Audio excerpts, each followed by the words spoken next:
So yan mga idol no, ito ay XR na 150L. So ito mga idol no, battery operated natin yung headlight niya. Kasi itong motor na to, pagka umandar, meron na siyang headlight. Okay, so ito ang gagawin natin, iba-battery operated natin. Kasi ito mga idol ay primary type pa. Ayan o, kasi nagkukurap-kurap siya, di ba? Tingnan nyo, pusat natin. Ayan mo yung ilaw. Diba? Pag binirit yan, saka lang lalakas. Diba? Kasi nga mga idol, itong headlight ng XR ay naka-primary type pa. So ngayon, ang gagawin natin, iba-battery operated natin yung headlight niya. Okay? So, umpisahan natin. Ayan. So, tuturo ko sa inyo step by step. Alright? So, ayan mga idol, tinanggal na natin tong pinaka headlight niya, yung cover. Doon sa mga gustong matuto tungkol dito sa pag-convert ng battery operated para hindi na kukurap-kurap yung ilaw sa ating headlight. At pag open ng susi, saka lang siya gagana, hindi yung pagka-umandar saka siya gagana, no? Kasi pangit kasi nagkukurap-kurap. So ngayon ang gagawin natin, yan, ito yung sakit ng ating handle switch dito sa kaliwang side.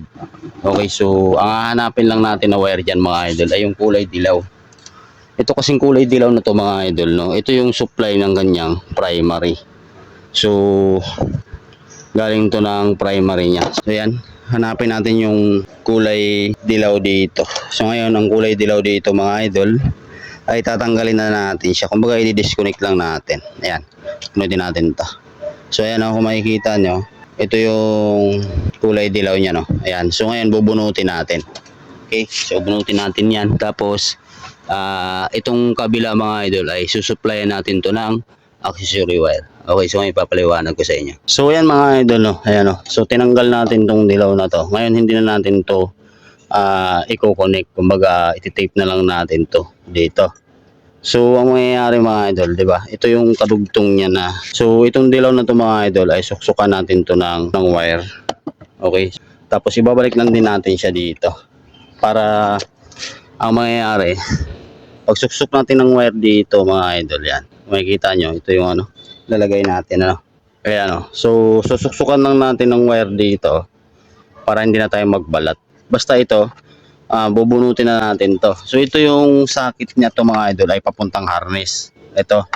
Okay, so ito naman yung ayan, papunta naman yung handle switch dito sa kabila. Okay, ayan, no, suksok natin para maganda pa rin yung ano, hindi tayo magbabalat ng wire. Yan.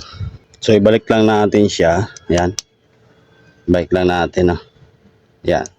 Ayan, so naibalik na natin siya. So ito mga idol ay babalutin na natin to ng tape. Kasi ito mga idol, pagka sumayad to sa ano, sa mismong bakal, ay magkakaroon po ng problema pagka umandar, no. Ito kasi mga idol, pagka umandar, saka lang to magkakaroon ng supply. Okay, positive natin siya dito para hindi siya sasayad sa bakal or sa body ng ating motor. Yan. Tanggalin, i-tape natin siya. Yan. So yun nga, na-tape na natin yung pinakaano niya. So ito mga idol, itong sinuksok nyo na wire, i-connect nyo ngayon to sa accessory wire. So ano ba ang accessory wire? So ang accessory wire mga idol ay kung ilalagay mo yung test light sa ground, saka lang iilaw. So ngayon hanapin natin dito kung saan dito yung accessory wire. Okay, so tuturo ko sa inyo. So ayan mga idol, no? Ito yung susian niya. So sa susian naman mga idol ay dalawa lang naman to. Yung pula na may liner na puti, ito yung positive. So kahit ilagay mo to sa ground yung test light, tapos pag test light nyo, gumagana pa rin to kahit di naka-open ang susi, no? So ngayon, test light natin para malaman nyo. Ayan, para makita nyo. Ayan, no? So makikita nyo, ayan, nakalagay sa ground yung ating test light. So pagka test light nyo itong isa, itong pula na may liner na puti, positive po ito mga idol, no? So nakailaw yan kahit di nakasusi.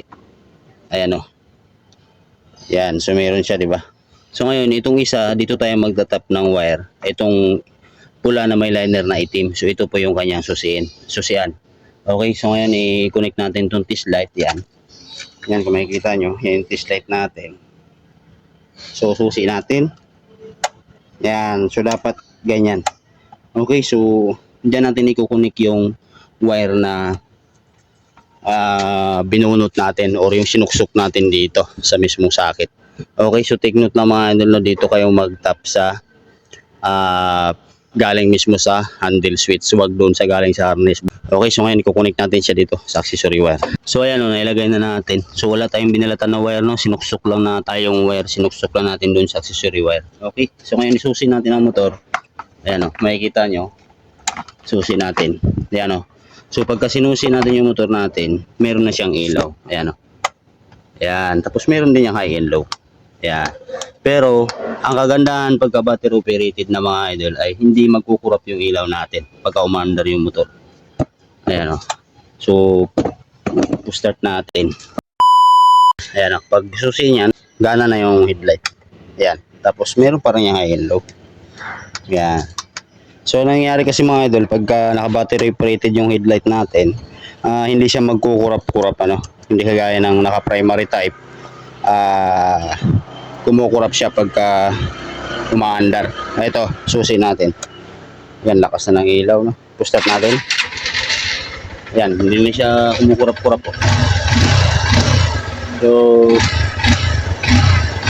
okay, wala nang kurap yan. Okay, so kanina makita mo naman pagka umaandar, diba? Kumukurap-kurap. Okay, so yan, oh, wala nang kurap yan. Alright, so yun lang mga idol, no.